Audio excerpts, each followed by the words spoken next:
Were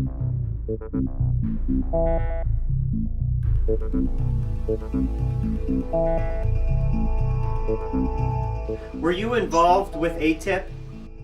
Yes, I was, In what respect were you involved with ATIP? as a consultant. And then the OSAP program was where I was actually a subcontractor. As an employee here, we were a subcontractor to Bigelow Aerospace Advanced Space Studies, BAASS, on the OSAP, which was the other side of ATIP. ATIP was handled out of the Office of the Undersecretary of Defense for Intelligence, and OSAP was at the Defense Intelligence Agency. And that's the actual funded program that received enough congressional appropriations to hire outside contractors like BASS and EarthTech to work on the programs. Okay, so you ultimately were part of the Pentagon's UFO program. Mm-hmm. Yeah. What kind of stuff did you do for the Pentagon UFO program? Oh, basically, what I just discussed was we had well, first of all, we gave technical advice to the field investigation. We'd get information in, data on reports, and we would do physics analysis and report back on what our opinion or assessments on the field investigations and data was on a variety of observations and encounters of UFO phenomenon.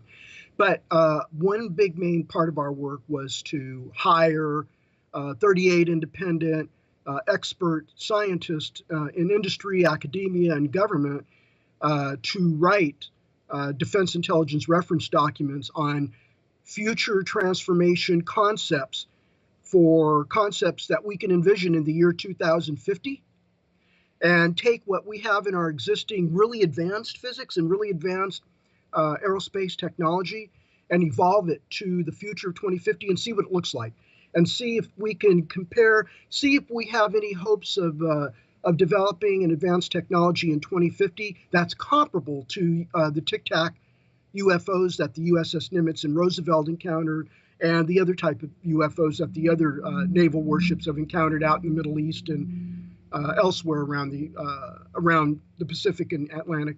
Okay, so you said that part of your job at OSAP, right? OSAP? Yeah, OSAP. OSAP was you would get reports and you guys would study and analyze the physics behind those reports. What kind of reports are you talking about? One was a Navy laser weapon report about the development of the breakthroughs in solid-state laser weapon technology. Another one was a paper I co-authored as a second author on extra space dimensional warp drive. So the lead author got his PhD in physics at Baylor University in Waco, Texas, on looking at extra space dimensions and drawing on vacuum energy, quantum vacuum energy from the extra dimensions to power a warp drive. So we co-authored a paper. Then I wrote as a single author a paper on traversable wormholes, and then I wrote a paper on how to explore the quantum vacuum to produce negative vacuum energy that you would need to create a wormhole in a warp drive. And then I authored a paper on anti-gravity propulsion physics using general relativity, because all that is all wrapped up into the same physics. Other people talked about smart materials, nanomaterials, MHD aerospace propulsion systems, hypersonic propulsion,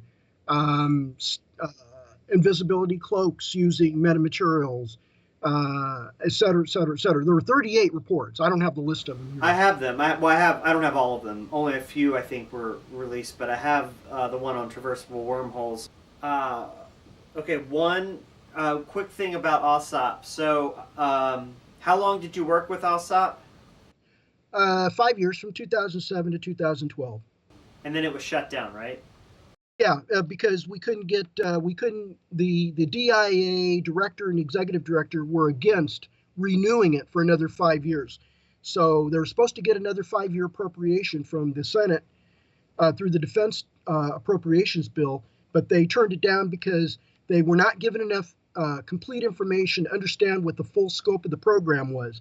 And the reason for that is we were not sure that they would be accepted or receptive of this type of program. So they were only briefed on superficial aspects of the program that they misconstrued to be a waste of money, or just, unexplained, why are we putting that kind of money into something that got 38 technical papers come out of it? Well, it was much more than 38 technical papers. And the problem is that you have a problem with very biased, closed minds where the UFO subject concerned, especially if you've got military and civilian leadership that have been raised and educated as evangelical Christians or other religious cults or whatnot, where they object to UFOs as being satanic. Totally. And Got it. You nothing that you worked on though during those 5 years was considered top secret, correct? It was top secret SCI. It was TS-SCI, sensitive compartmentalized information. So the it was a TS/SCI. So the documents I have in my possession, the 38 reports, they're unclassified except for the laser weapon win, which is now, that particular report is now, I think it got unclassified declassified because the technology is now old and out of date. It's been replaced by more recent solid state weapon technology. That report was basically a survey of the existing state of the art of solid state laser weapons that the Navy and other elements of the DoD have been developing and deploying for testing. Okay, so that paper is now old. But anyway, all the other papers, of course they were unclassified, but that's the nature of those papers. We wanted the authors of those papers to be allowed to publish those papers in the peer-reviewed journals that correspond to their professional discipline.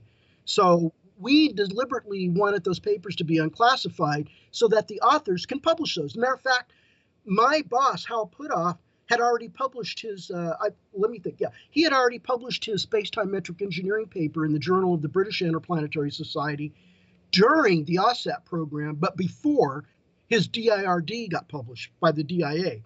My paper on warp drives, wormholes, and negative vacuum energy, the quantum tomography of looking at negative vacuum energy in a variety of squeeze state systems, that didn't get published until 2013 in the Journal of the British Interplanetary Society.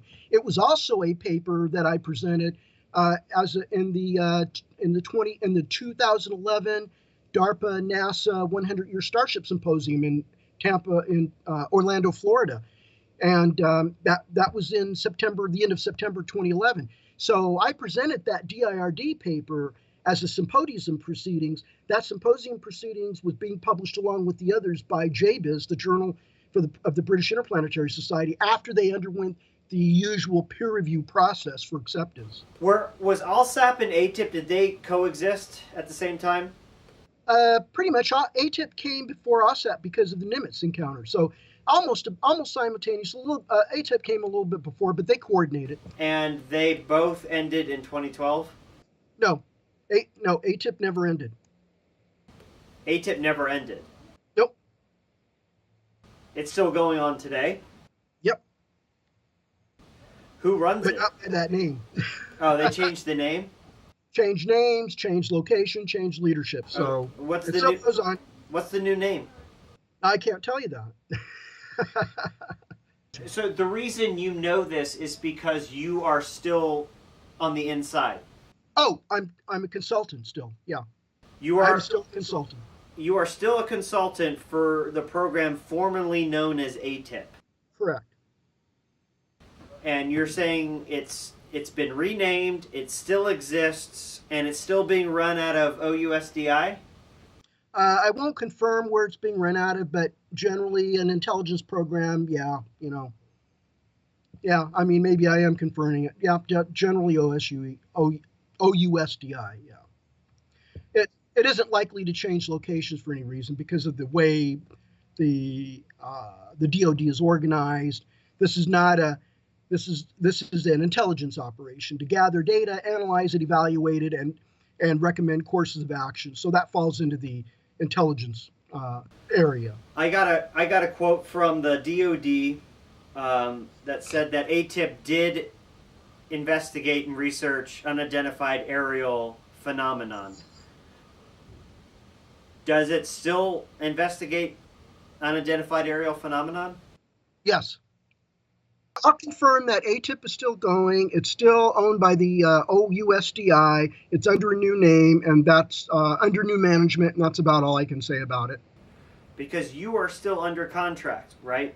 No, there's no contract. It's an informing consulting right now because they don't have an appropriation to fund external contractors. So I'm a unofficial. I'm just a consultant, and I'm not getting paid to do it.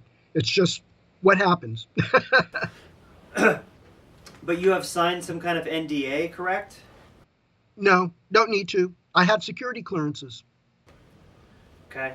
And I've got a history in this business going back to 1996. So all of the program director knows me very well. He knows my boss very well. He knows my former boss very well.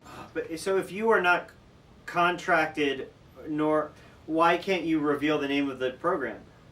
Well, because I still have security clearances on the record. So, under those conditions, we're still patriotic Americans. We don't like to talk about sensitive stuff, even if we don't have a contract.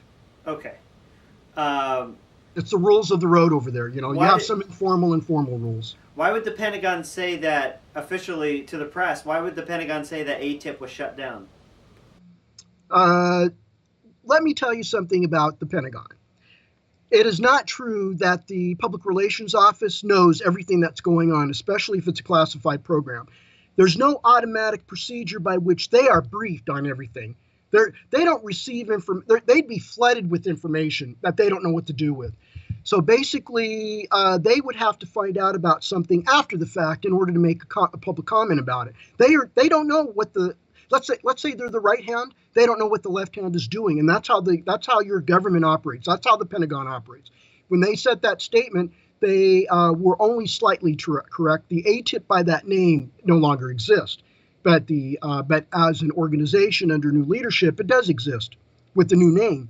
So that statement is incorrect, and that's not because somebody's lying. It's because they simply don't know the answer, and they did not know who to ask to get that answer, to get that information from. All right. When they came out and said that Luis Elizondo had nothing to do with ATIP whatsoever, the Pentagon said this. That was a horrible, wrong piece of public relations. That was absolutely incorrect. They did not know what they were talking about. My boss went to report to Lou at the Pentagon in the OUSDI offices during the ATIP era. So that's you know who my boss is, Hal Puthoff, right? Dr. Hal Puthoff. Right. So your boss reported to Lou. Yeah. And I've been over there too. I didn't report to Lou. I wasn't involved with Lou at that time, but I've been involved with the new management. So are you guys still investigating UFOs at the Pentagon? Yeah, I would say yeah. Of course. They never went away. They never went away, Steve. They're still there. They're still coming up and causing aviation havoc because they're getting in the middle of military aviators' operations, and that's dangerous. That's dangerous for those pilots. I'm going to ask one more time. Sure. Could you at least give me a clue, nugget, breadcrumb about the current ATIP? Anything. That's about all I have for you, actually. All right. Okay. That's about it. I tried my best, Eric. Yeah, okay. That's about it. All right, thank you so much. Take care. Bye-bye. Bye-bye.